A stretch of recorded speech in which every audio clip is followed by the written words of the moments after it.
Alors, les investissements immatériels. Alors ça, c'est très intéressant. Alors, différents types d'investissements immatériels.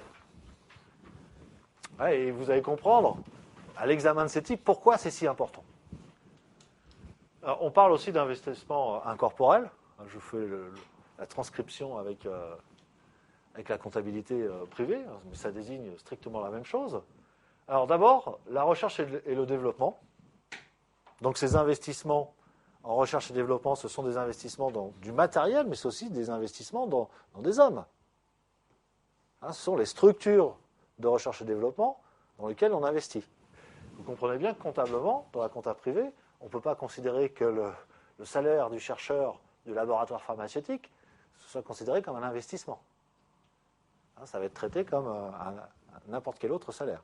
Pourtant, dans la philosophie, si une entreprise paye des chercheurs pour chercher des produits du futur, on est bien dans la problématique d'investissement. Je mets de l'argent tout de suite sur la table et j'espère que dans un certain temps, eh bien, cet argent va me revenir multiplié.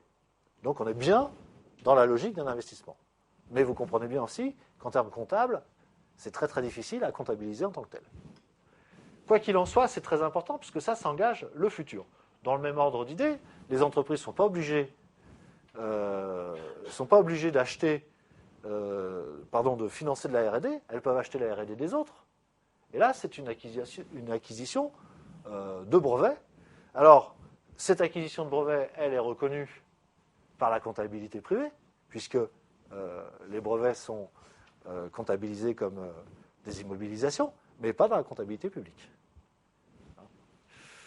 Donc ça, c'est ce qui est destiné à mettre en œuvre et les nouveaux produits et les nouveaux procédés de fabrication. Donc c'est la compétitivité qui dépend directement de ça. Deuxième type d'investissement immatériel, les dépenses de formation professionnelle. Quelle est l'idée ? Quand je forme mon personnel, c'est pour qu'il soit plus compétitif. Et donc c'est pareil, je mets de l'argent sur la table pour financer une action de formation qui, plus tard, quand elle aboutira à un changement dans la pratique professionnelle, me rapportera de l'argent. On est aussi économiquement dans une philosophie d'investissement. Ces dépenses de formation professionnelle, ce sont des dépenses courantes en comptabilité privée, c'est-à-dire des charges pures et simples. Alors, elles sont orientées, développement des compétences, adaptation des qualifications, c'est ce qui va permettre à l'entreprise du futur de se développer, en tous les cas, de se maintenir. Troisième type d'investissement immatériel, fondamentaux pour la réussite de l'entreprise, ce sont toutes les dépenses liées à la mercatique, les études de marché. J'étudie un marché, ça me coûte aujourd'hui pour financer l'étude, je vais prendre la décision d'y aller, et ça va me rapporter demain parce que j'y suis allé, de manière profitable. On est toujours dans le même mécanisme. La communication, la publicité est un investissement. Pourquoi ? Quand je mets un budget d'investissement pour défendre ma marque de yaourt, c'est parce que derrière, je veux que ça augmente mon chiffre d'affaires. Et je vais constater, si je ne le constate pas, j'arrêterai les investissements publicitaires, je veux constater que mon budget de 2 millions d'euros de communication télévisuelle m'a bien rapporté 6 millions d'euros de plus de chiffre d'affaires. Donc on est là aussi dans la problématique de l'investissement. Donc communication, prospection à l'étranger, c'est comme les études de marché, c'est aussi un type d'investissement. Donc là, c'est ce qui va permettre le développement commercial et donc le développement tout court des sociétés. Enfin, acquisition de logiciels et de progiciels, ce sont des éléments immatériels. Attention, ceux-là sont intégrés dans la FBCF. D'accord ? Donc là, c'est orienté système d'information, de gestion, conception technique. Concrètement, l'ordinateur dans les entreprises, aujourd'hui, qu'est-ce qu'il permet ? Il va permettre à la fois des innovations de procédés, de mieux gérer la production, par exemple, avec une production assistée par ordinateur, mais il va aussi permettre de vendre plus et d'offrir un service beaucoup plus large aux clients.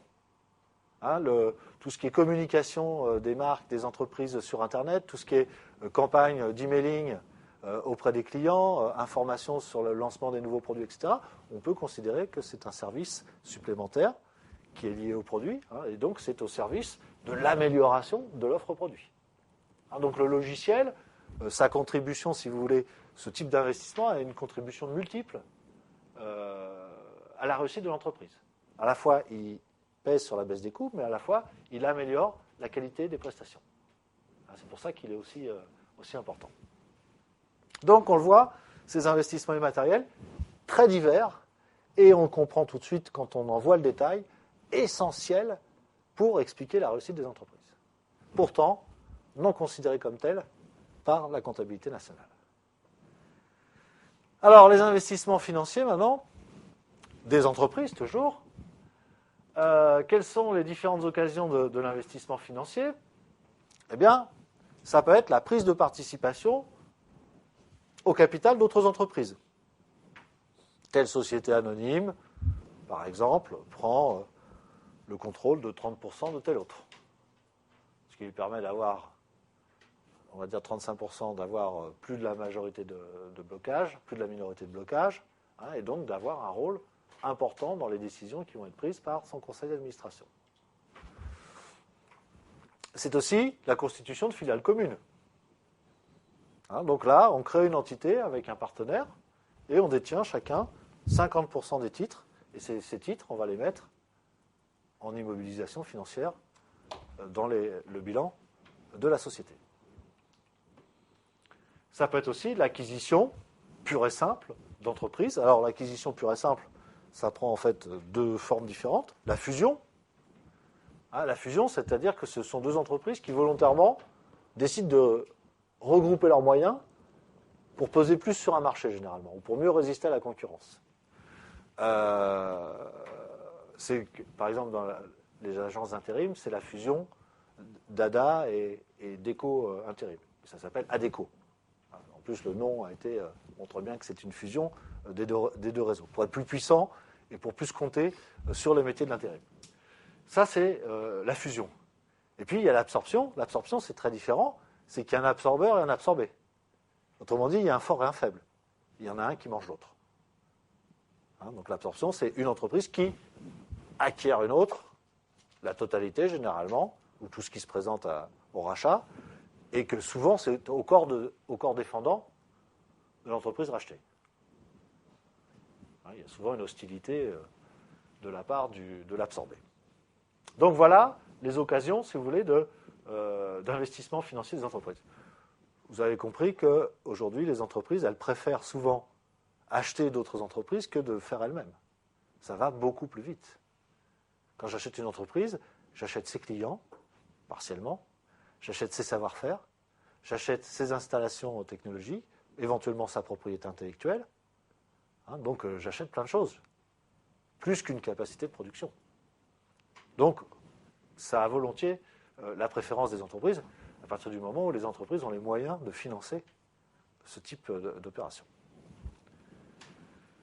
Alors, rappel qui sert aux comptables que vous êtes, les acquisitions de titres de propriété au titre de la gestion de trésorerie, c'est-à-dire qu'on est sur un mouvement de court terme, inférieur à 1 an, ne sont pas considérés comme des investissements, donc ne sont pas considérés comme des immobilisations financières, mais sont traités avec les valeurs mobilières de placement.